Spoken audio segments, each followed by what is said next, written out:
Oke, selamat siang teman-teman. Kembali siang ini kita berjumpa dan seperti biasa saat ini Mbak Yai juga sudah siap untuk bergabung dengan kita semua. Oke teman-teman, bahwa kita ketahui kota Jogja terkenal dengan kota pelajar, ya. Hampir semua siswa, mahasiswa dari luar daerah banyak belajar di Yogyakarta. Tentunya ini berbanding lurus dengan geliat ekonomi di daerah istimewa Yogyakarta, ya. Seperti diketahui sekarang ini bisnis kos-kosan, ya, itu sangat menjanjikan sekali, ya. Marketnya sangat luas, ada yang level bawah, menengah, dan atas, ya. Jadi untuk product knowledge, ya, ini kita kembali ke 5P, product, price, place, promotion, dan people, ya. Untuk produk sendiri dengan sasaran kelas menengah, harga-harga sekarang sudah banyak menjadi pilihan dari para mahasiswa, ya. Kalau kita menyasar ke kelas menengah, tentunya tidak terlepas dari fasilitas-fasilitas yang ada, misalkan kamar mandi di dalam atau menggunakan AC, atau ada security, parkiran mobil dan motor. Ini harus kita perhatikan. Mungkin sekilas dari saya, kita konfirmasi kepada Mbak Yai. Monggo Mbak Yai. Terima kasih, ya. Tadi sangat menarik gimana kalau kita memang di bisnis kos-kosan kita memang harus menyesuaikan fasilitas yang kita punya dengan sasaran pasar. Oke. Tentu saja memang fasilitas yang disediakan akan berbanding lurus dengan harga yang Hasilnya, ya. Oke, betul. Gitu. Tapi memang bisnis kos-kosan itu memang kan agak sedikit unik, ya, karena di situ kan kita kalau bisnis kos-kosan itu kan dia tinggal di situ, ya, otomatis banyak sampingan-sampingan atau hal-hal yang perlu diperhatikan demi kenyamanan penghuni seperti itu. Kalau untuk fasilitas memang kalau yang menengah memang harus kita perhatikan itu kenyamanan dan kemudahan, ya, bagi anak-anak kos seperti itu. Oke. Berarti dari sisi fasilitas yang diberikan mungkin untuk laundry juga dari dalam atau mereka akan laundry di luar kos-kosan? Kebetulan kalau di tempat kami itu tadinya memang kami menyediakan fasilitas laundry. Tapi memang sekali lagi kalau sasarannya itu memang menengah ke atas, memang kalau misalnya laundry yang disediakan itu tidak reliable, ya, lebih baik malah tidak usah diberikan laundry karena mereka punya preferensi sendiri untuk laundry ini. Laundrynya, ya, jadi masalah yang harus jadi pertimbangan tidak perlu dipaksakan tadi, ya. Iya, betul. Tapi kalau untuk fasilitas wifi bagaimana nih? Oh, kalau itu harus, itu memang wajib di bisnis kos-kosan karena sekarang kita tidak bisa terlepas dari wifi, ya. Oke.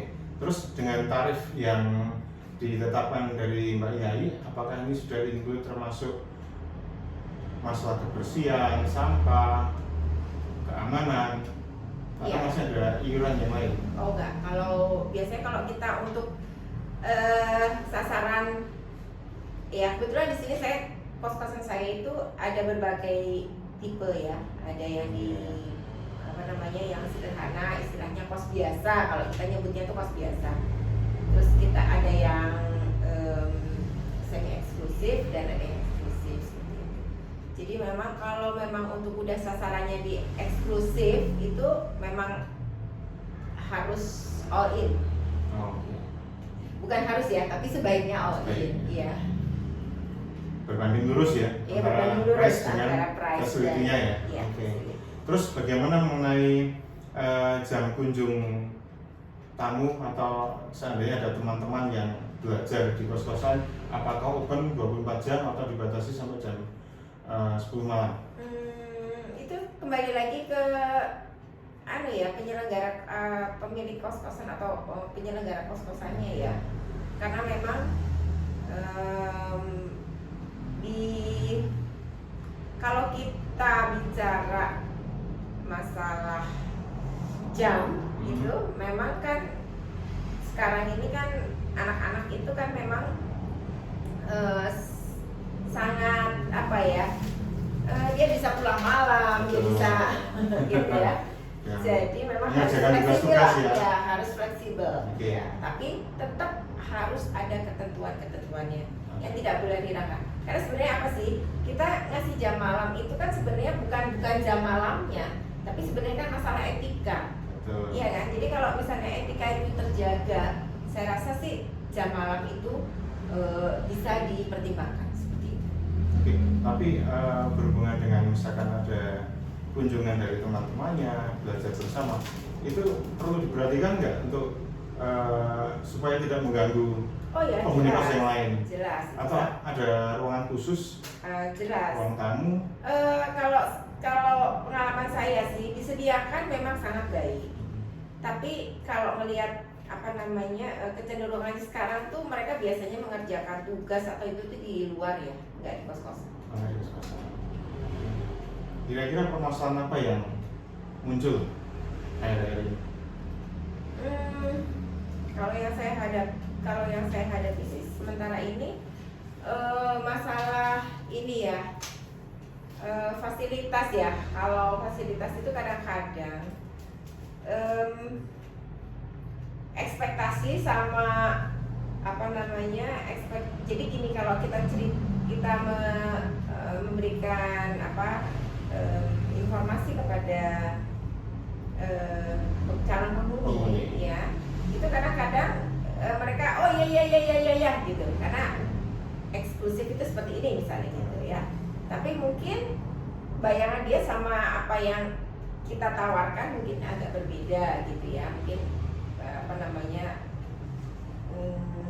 dia tidak membaca tidak meneliti secara detail gitu ya. Begitu sudah tinggal, begitu sudah gini, loh kok begini gitu. Oke, terus kalau sekarang target marketnya kan middle ya, itu kan berarti fasilitinya juga harus diperhatikan. Seandainya sering terjadi mati listrik, apakah sudah di-prepare genset dengan kapasitas sesuai dengan jumlah kamar kos yang tersedia? Kalau saya karena mungkin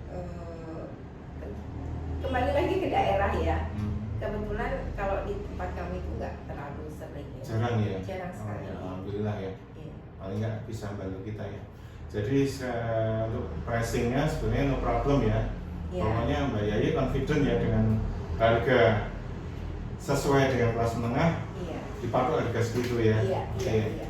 Memang teman-teman bahwa dengan pricing harga kos-kosan di Jogja dengan level menengah ini peminatnya cukup besar karena banyak mahasiswa, calon mahasiswa yang sangat membutuhkan fasilitas yang cukup memadai. Iya.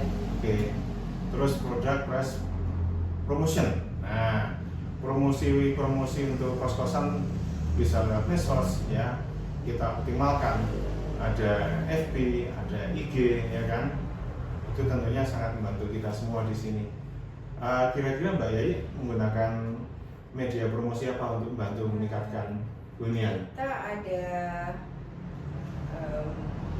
Facebook, kemudian ada Instagram, kemudian ada TikTok. Ya. Efektif tuh ya?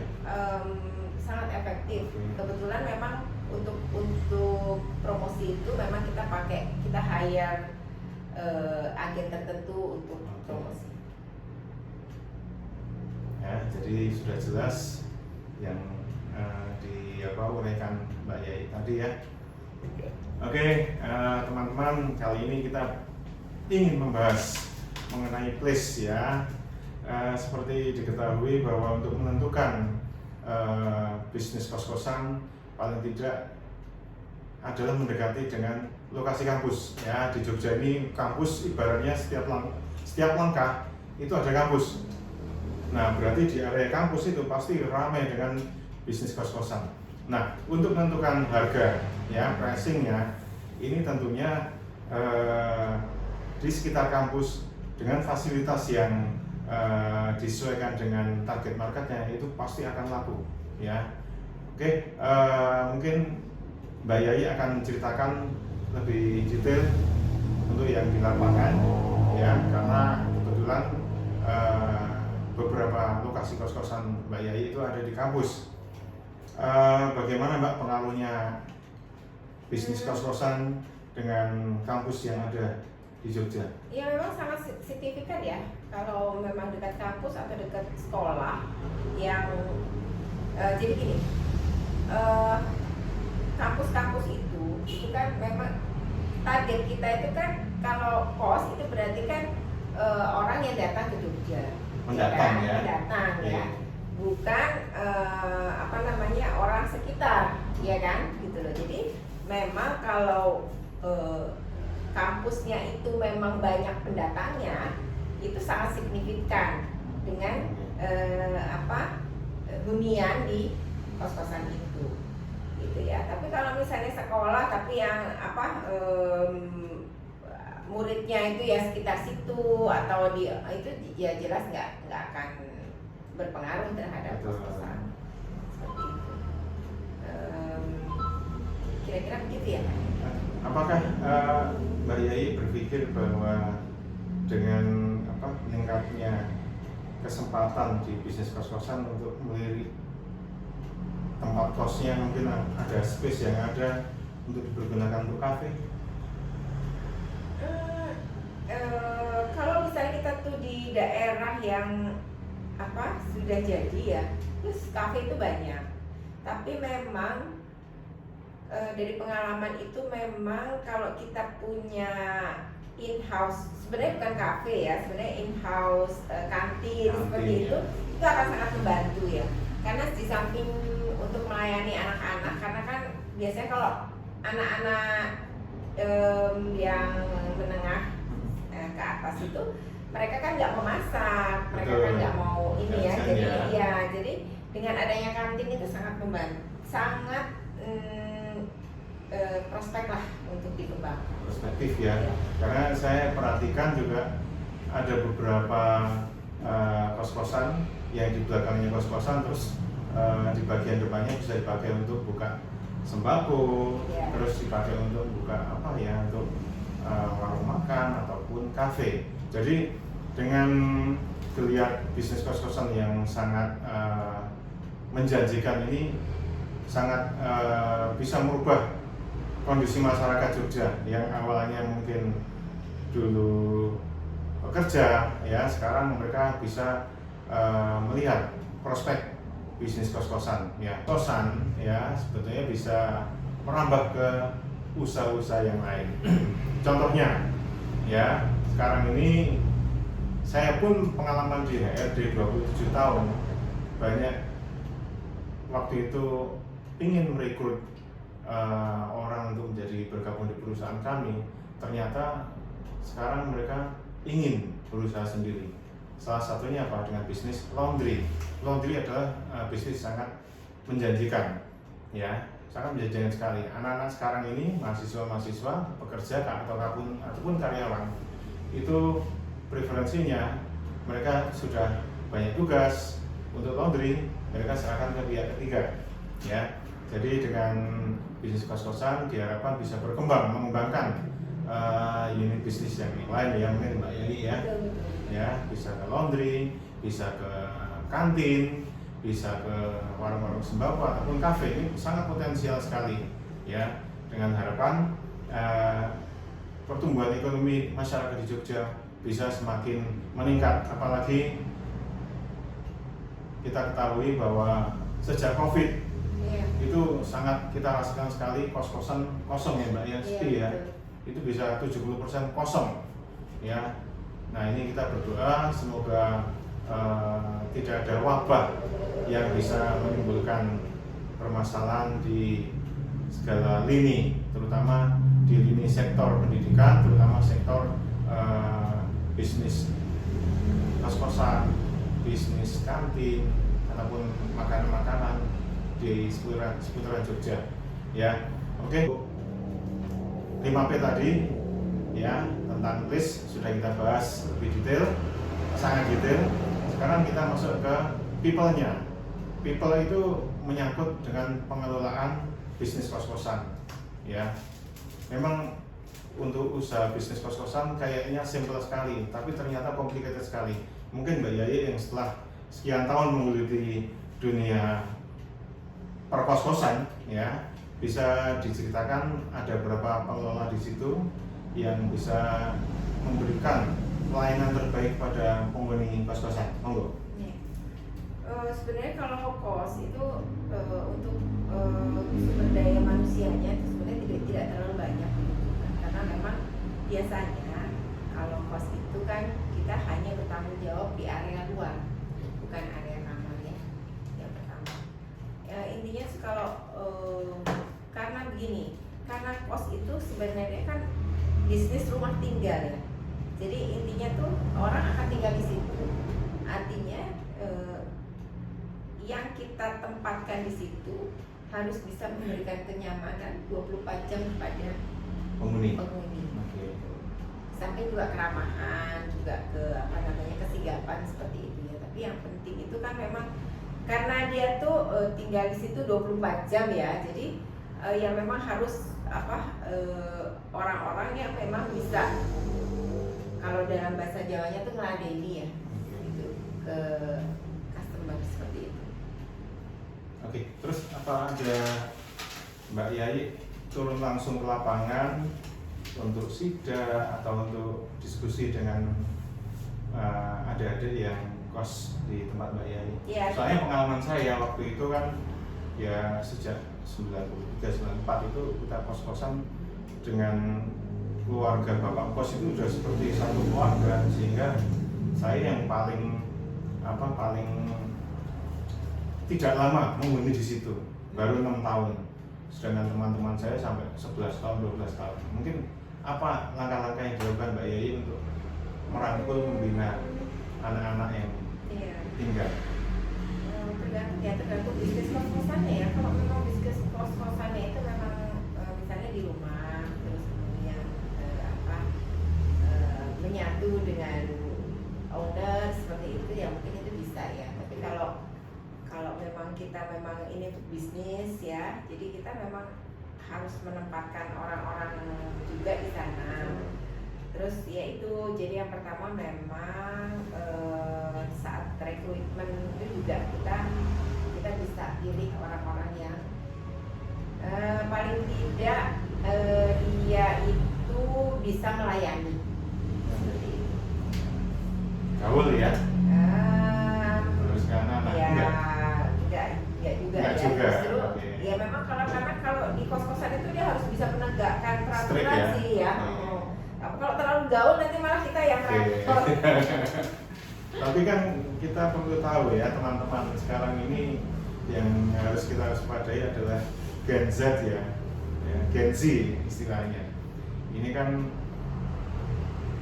untuk pemilik kos-kosan juga harus pintar-pintar memilih kandidatnya ya, karena jangan sampai anak-anak yang tinggal di situ kalau ada masalah, mereka kan jauh dari orang tuanya. Paling tidak kan pengelola harus bisa merangkul ya, dari orang tua ya, bisa membantu mereka.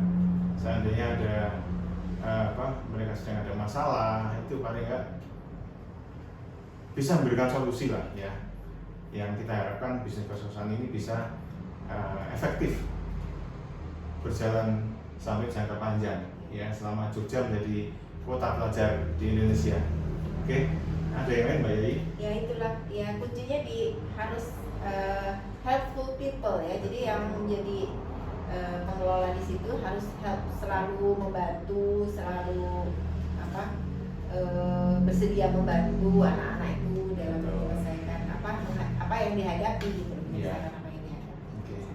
Oke, teman-teman, mungkin cukup pertemuan kita di siang hari ini.